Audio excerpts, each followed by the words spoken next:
Hello అందరికీ, welcome to Indian farm and food. ఈరోజు వచ్చేసి డే 15 ఆఫ్ బ్రూడింగ్ సిరీస్. ఈరోజు అయితే కొంచెం చేంజెస్ కూడా అయినాయి ఫీడ్లా. అవి ఏందో చూపిస్తా, లాస్ట్ వరకు చూడండి. అలాగే ఎవరైనా కొత్త ఛానల్కి వస్తే ఛానల్ని సబ్స్క్రైబ్ చేసుకోండి.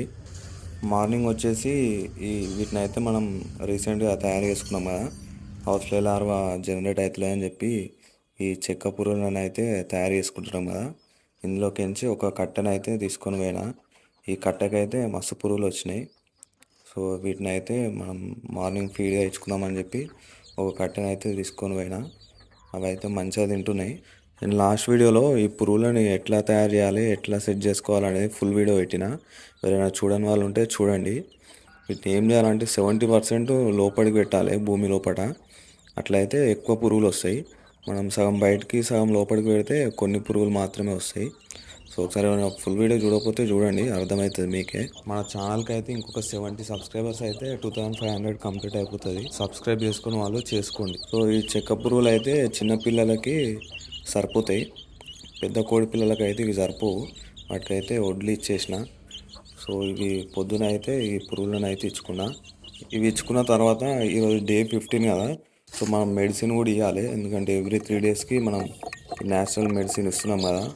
ఇంజెక్షన్ తోటి ఒక 5 ml ఈ వాటర్లో అయితే కలిపేసిన. ఇంకో 5 ml తీసుకొని లోపల ఒక కోడి పొదుగుతుంది కదా, దానికి కూడా వాటర్లో అయితే కలిపేసిన. ఇప్పుడు నెక్స్ట్ మన ఫీడ్ వచ్చేసి ఈ సజ్జలు, రాగులు, అలాగే మన రేషన్ బియ్యం ఉంటాయి కదా, వాటిని అయితే కొంచెం మిక్సీ పట్టుకోవాలి చిన్నగా. అవైతే డే 15 నుంచి అయితే స్టార్ట్ చేసుకుంటే మంచిది, ఎందుకంటే మన ఫీడ్ కాస్ట్ కూడా తగ్గుతుంది. అలాగే ఈ రైస్ ఇవ్వడం వల్ల వాటికి బాడీ కూడా తొందరగా పెరుగుతుంది. సో ఆ మూడింటిని కలిపి అయితే వీటికి ఫీడ్ ఇచ్చిన, ఆ పురుగులు ఇచ్చిన తర్వాత. ఆ పురుగులు ఇవాళ మంచిగానే ఇచ్చినాం కాబట్టి వీటిలో ఎగ్ కానీ తౌడు కానీ కలపాల్సిన అవసరం లేకపోయింది. ఎందుకంటే ఆ పురుగులలో ప్రోటీన్ అయితే వీటికి సరిపడా దొరుకుతుంది, చిన్నపిల్లలే కాబట్టి.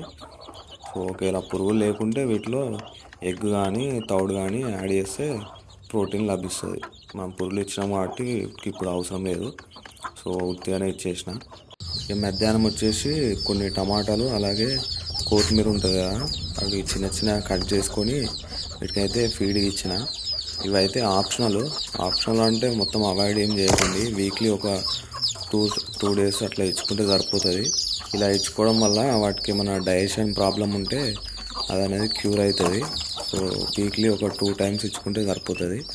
సో యాక్చువల్గా కోళ్ళకి ఏంటంటే మార్నింగ్ ఇవ్వాలి ఫీడు, మళ్ళీ వచ్చేసి ఈవినింగ్ ఇచ్చుకోవాలి అంతే, మధ్యలో ఇవ్వద్దు. ఎందుకంటే వాటికి అరగక డైజెషన్ ప్రాబ్లం అనేది వస్తుంది. మనం మధ్యాహ్నం, సాయంత్రం, పొద్దున అట్లా 3-4 సార్లు ఇచ్చినాం అనుకో, అవి అరగక డైజెషన్ ప్రాబ్లం అనేది వస్తుంది. అందుకే మార్నింగ్ ఇచ్చుకోవాలి, అలాగే మళ్ళీ ఈవినింగ్ ఒకసారి ఇచ్చుకోవాలి. సో వీక్లీ ఒక 2 times ఇట్లా వెజిటేబుల్స్ ఇచ్చుకుంటే వాటికి డైజెషన్ అనేది మంచి ఇంప్రూవ్ అవుతుంది. మళ్ళీ ఈవినింగ్ వచ్చేసి మన సజ్జలు, రాగులు, బ్రోకెన్ రైస్ ఉన్నాయి కదా మన రేషన్ బియ్యం, వాటిలో ఒక ఎగ్గునైతే కలిపి వీటికి ఫీడ్ అయితే ఇచ్చిన. మీరు ప్రతిసారి ఎగ్ యాడ్ చేయాల్సిన అవసరం లేదు, ఎగ్ బదులు తౌడు కూడా యాడ్ చేసుకోవచ్చు. నేను ఎగ్స్ ఎందుకు యాడ్ చేసిన అంటే ఇక్కడ కోళ్ళు ఎగ్స్ పెడుతున్నాయి కదా, సో అవి 10 days కంటే ఎక్కువ ఉన్నాయి అనుకో ఎగ్స్ ఖరాబ్ అవుతాయి. సో అట్లా అని చెప్పి నేను రోజు ఒక ఎగ్ అయితే యాడ్ చేస్తున్నాను ఇట్లా. సో మీరు తౌడు కూడా యాడ్ చేసుకోవచ్చు, దాంట్లో కూడా ప్రోటీన్ దొరుకుతుంది. సో డే 15 అయితే ఇలా ఇచ్చుకున్న ఫీడ్. వీడియో కనుక నచ్చినట్టయితే ఒక లైక్, ఒక కామెంట్ అయితే చేయండి. ఎవరైనా కొత్త ఛానల్కి వస్తే ఛానల్ని సబ్స్క్రైబ్ చేసుకోండి.